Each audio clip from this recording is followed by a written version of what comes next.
ایک واقعہ ہے جو تواتر کے ساتھ نقل کیا گیا ہے، امام باقر اور امام حنیفہ کے درمیان یہ مکالمہ ہوا ہے، یا امام جعفر اور امام ابو حنیفہ کے درمیان، یعنی ایک اہل البیت میں سے تھے، دوسرے امام حنیفہ تھے۔ تو وہ اہل البیت کے جو امام تھے، امام باقر یا امام باقر کے بیٹے امام جعفر، وہ امام حنیفہ کو سمجھانے کے لیے کہ چونکہ امام حنیفہ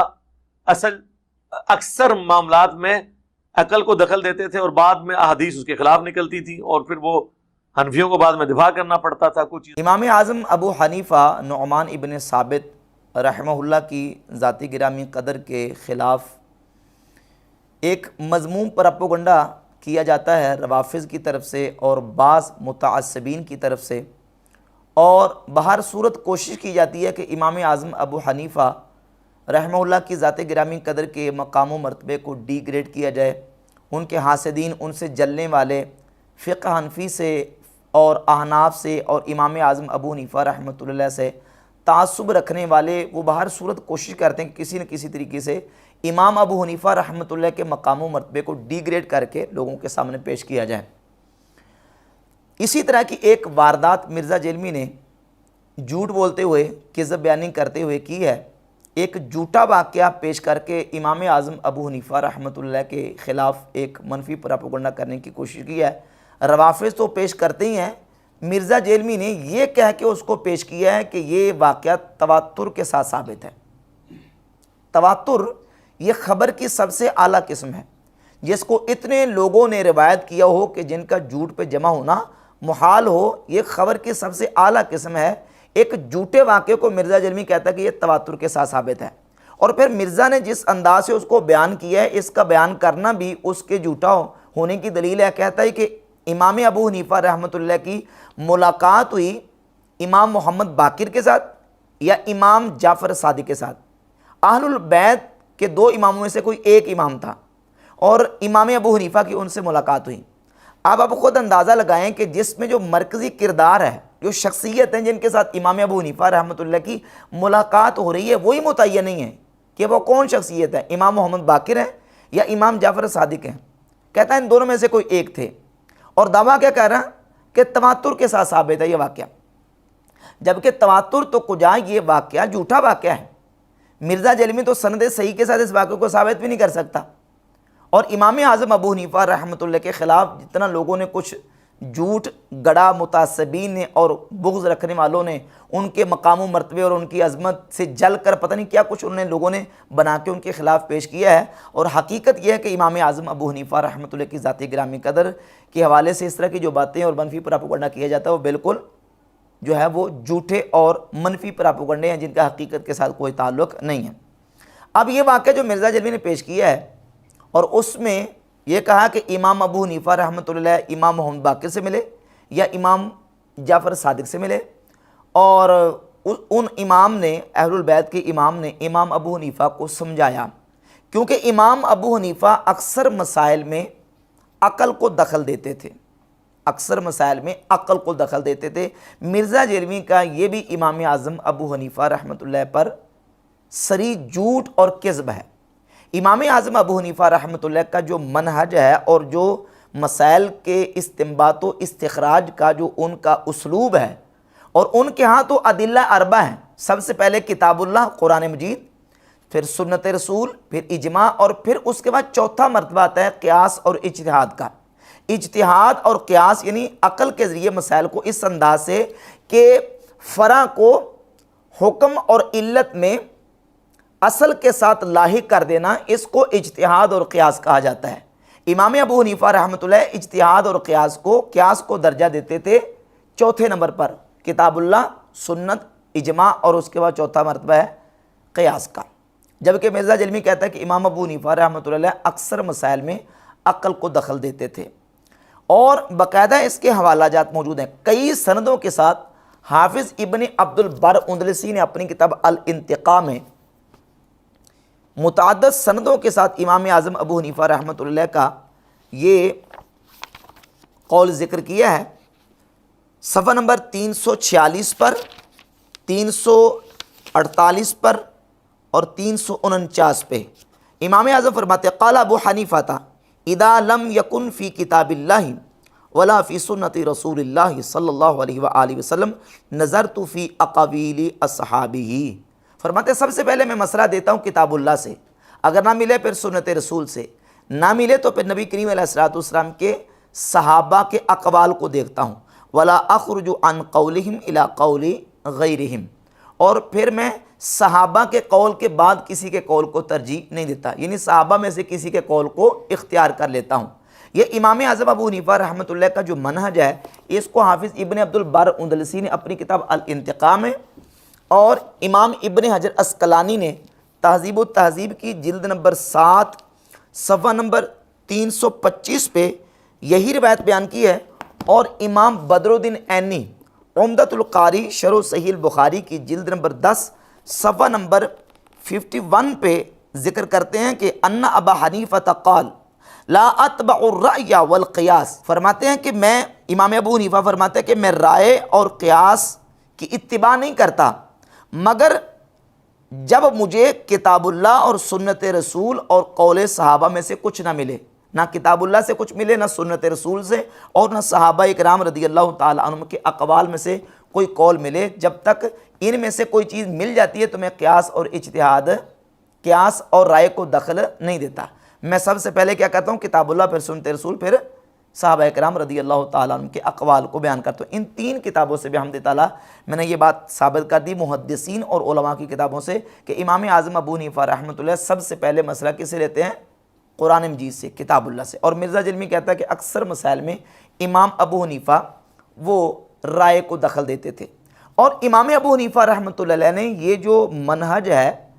ادلہ اربع والا، کتاب اللہ، سنت رسول، اجماع، اور اس کے بعد اجتہاد اور قیاس کا، یہ بھی حدیث رسول سے لیا ہے۔ صحیح حدیث ہے سنن ابی داؤد میں 3592، سنن الکبری للبیہقی جلد نمبر 10 صفحہ نمبر 114 پہ، اور امام دارمی کی سنن دارمی جلد نمبر 1 صفحہ نمبر 168 پہ، اور مسند احمد ابن حنبل 21502 نمبر حدیث ہے۔ اور یہ حدیث صحیح، آگے میں اس کے بعد محدثین کے حوالہ جات پیش کروں گا کہ نبی پاک صلی اللہ علیہ وآلہ وسلم نے سیدنا معاذ ابن جبل رضی اللہ تعالی عنہ کو ملک یمن کی طرف قاضی بنا کے بھیجا، اور آپ صلی اللہ علیہ وآلہ وسلم نے فرمایا کیف تقضی اذا عرض لك قضاء، اے معاذ ابن جبل جب تمہیں کسی مقدمے کا فیصلہ کرنا پڑے گا تو تم کیسے فیصلہ کرو گے؟ تو انہوں نے عرض کی یا رسول اللہ اقضی بکتاب اللہ، میں اللہ کی کتاب قرآن مجید سے فیصلہ کروں گا۔ فرمایا ان لم تجد فی کتاب اللہ، اگر تم مسئلے کا حل کتاب اللہ قرآن سے نہ پاؤ تو پھر کیا کرو گے؟ تو عرض کی فبسنت رسول اللہ صلی اللہ علیہ وآلہ وسلم، حضور پھر میں رسول اللہ صلی اللہ علیہ وسلم کی سنت سے اس کا حل تلاش کروں گا۔ فرمایا ان لم تجد فی سنت رسول اللہ صلی اللہ علیہ وآلہ وسلم ولا فی کتاب اللہ، اے معاذ بن جبل اگر تمہیں اس مسئلے کا حل کتاب اللہ قرآن سے بھی نہ ملے، سنت رسول سے بھی نہ ملے، پھر کیا کرو گے؟ تو معاذ بن جبل رضی اللہ تعالیٰ عنہ نے عرض کی اجتہد برأیی ولا آلو، حضور پھر میں اپنی رائے سے اجتہاد کروں گا، اور اس اجتہاد کرنے میں اپنی پوری توانائیاں صرف کروں گا، کوئی کسی قسم کی کمی اور کوتاہی نہیں کروں گا۔ فضرب رسول اللہ صلی اللہ علیہ وآلہ وسلم صدرہ، تو نبی پاک علیہ الصلوۃ والسلام نے سیدنا معاذ بن جبل رضی اللہ تعالیٰ عنہ کے سینے پر ہاتھ مارا، اور اللہ رب العزت کی حمد کی، الحمدللہ الذی وفق رسول اللہ صلی اللہ علیہ وآلہ وسلم لما یرضی رسول اللہ، فرمایا کہ اس ذات کے لیے تمام خوبیاں ہیں جس نے اپنے رسول کے قاصد کو یہ توفیق عطا فرمائی جس پر اللہ کا رسول راضی ہے۔ تو نبی پاک علیہ الصلوۃ والسلام نے اس پر رضا کا اظہار کیا، خوشی کا اظہار کیا، کس بات پہ؟ سیدنا معاذ بن جبل کے اس اسلوب اور منہج پر کہ سب سے پہلے مسئلہ کتاب اللہ سے، پھر سنت رسول سے، اور کتاب اللہ اور سنت رسول سے مسئلہ نہ ملے تو فرماتے پھر میں اپنی رائے سے اجتہاد کروں گا۔ امام اعظم ابو حنیفہ رحمۃ اللہ چونکہ صحابین تابعی ہیں، تو تابعی ہونے کے اعتبار سے صحابہ کے اقوال ان کے نزدیک حجت ہیں، پہلے مسئلہ کتاب اللہ سے، پھر سنت رسول سے، پھر صحابہ کے اجماع، یا صحابہ کا اگر اختلاف ہو تو صحابہ میں سے کسی کے قول کو وہ اختیار کر لیتے تھے، یہ منہج تھا۔ اور اس کے بعد امام اعظم ابو حنیفہ رحمۃ اللہ علیہ اجتہاد کی طرف جاتے تھے، قیاس اور رائے کی طرف جاتے تھے۔ اور قیاس کیا ہے؟ قیاس ہے کہ فرع کو اصل کے ساتھ ملا دینا حکم اور علت میں، یعنی جو اصل کے اندر علت موجود ہے وہ اگر فرع کے اندر علت پائی جاتی ہے تو جو حکم اصل کا ہوگا وہی حکم فرع کا ہوگا۔ یہ تفصیلی جو مضمون ہے قیاس کے حوالے سے یہ ہماری کتب اصول فقہ کے اندر موجود ہے، ہم اس طرف نہیں جاتے، صرف سمجھانا یہ مقصود ہے کہ امام اعظم ابو حنیفہ رحمۃ اللہ کا جو منہج ہے وہ یہ تھا، اور مرزا جلیل نے کس انداز سے دجل کر کے جھوٹ بول کے امام اعظم ابو حنیفہ رحمۃ اللہ کے خلاف ایک منفی پراپیگنڈا کیا ہے کہ وہ اکثر مسائل میں اپنی رائے کو دخل دیتے تھے، عقل کو دخل دیتے تھے۔ اچھا، ابھی جو میں نے آپ کے سامنے سیدنا معاذ بن جبل رضی اللہ تعالیٰ عنہ والی حدیث بیان کی ہے، سنن ابی داؤد سے، سنن دارمی سنن کبریٰ اور مسند احمد بن حنبل سے، اس حدیث کے اوپر تبصرہ کرتے ہوئے حافظ ابن کثیر نے تفسیر ابن کثیر کی جلد نمبر 1 صفحہ نمبر 15 پہ لکھا کہ ھذا الحدیث فی المسند والسنن باسناد جید کما ہوا فی موضعہ، کہ یہ حدیث سنن اور مسند میں جو ہے وہ جید سند کے ساتھ موجود ہے، اور حافظ ابن عبد البر اندلسی نے اپنی کتاب جامع بیان العلم و فضلہ جلد نمبر 2 صفحہ نمبر 92 پہ لکھا ہے کہ حدیث و معاذ صحیح مشہور، سیدنا معاذ ابن جبل رضی اللہ عنہ کی حدیث صحیح مشہور ہے، رواہ الائمۃ العدول وهو اصل فی الاجتہاد والقیاس وبہ یقول جمہور العلماء وسائر الفقہاء، اسی حدیث کے مطابق جمہور علماء اور جمہور فقہاء جو ہے وہ فیصلہ کرتے ہیں، اور یہ حدیث علماء اور محدثین کے نزدیک صحیح ہے۔ اسی طرح ابن القیم الجوزیہ اپنی کتاب اعلام الموقعین صفحہ نمبر 351 پہ مطبوعہ دارو ابن الجوزی سعودی عرب سے چھپی ہے، لکھتے ہیں ھذا اسناد متصل ورجالہ معروفون بالثقہ، کہ یہ حدیث جو سیدنا معاذ بن جبل رضی اللہ تعالیٰ عنہ کے اجتہاد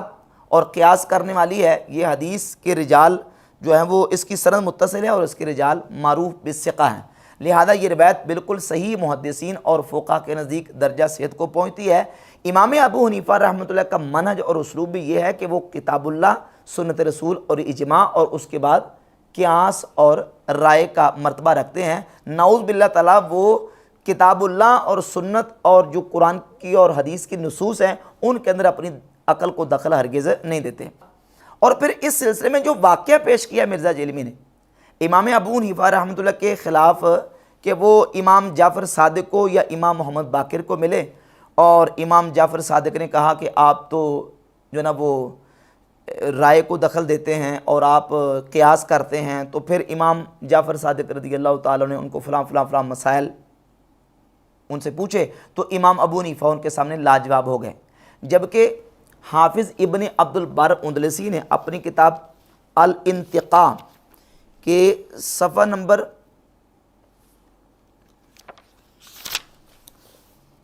257 پہ اپنی سند کے ساتھ یہ روایت بیان کی ہے۔ ابو حمزہ بیان کرتے ہیں، ابو حمزہ سمالی بیان کرتے ہیں کہ ایک مرتبہ امام ابو حنیفہ رحمۃ اللہ امام محمد باقر، امام زین العابدین رضی اللہ تعالیٰ کے بیٹے، امام حسین کے پوتے، مدینہ شریف کے امام تھے، امام محمد الباقر رضی اللہ تعالیٰ کی بارگاہ میں امام اعظم ابو حنیفہ رحمۃ اللہ تعالیٰ حاضر ہوئے، تو امام ابو حنیفہ رحمۃ اللہ نے امام محمد باقر سے کچھ مسائل پوچھے۔ جب مسائل پوچھ کے فارغ ہوئے تو جانے لگے، تو ابو حمزہ سمالی کہتے قال لنا ابو جعفر، امام محمد باقر نے کہا ما احسن ہدیہ و سمتہ وما اقصر فقہہ، ترجمہ امام باقر نے ہم سے فرمایا کہ اس شخص کا طور طریقہ کتنا عمدہ ہے اور یہ کتنا سمجھدار شخص ہے، یعنی ابو حنیفہ کا طور طریقہ، اس کے پوچھنے کا طریقہ، مسئلہ جو ہے اس کے استفسار کا طریقہ کتنا عمدہ اور کتنا اچھا ہے، اور یہ کتنا سمجھدار آدمی۔ امام ابو حنیفہ رحمۃ اللہ کی امام محمد الباقر رضی اللہ تعالی عنہ نے تعریف کی ہے، جبکہ مرزا جیلمی ان کی مذمت بیان کروا رہا ہے امام محمد باقر سے یا امام جعفر صادق سے۔ اور جو واقعہ مرزا جیلمی نے پیش کیا ہے اس کی ایک سند حلیۃ الاولیاء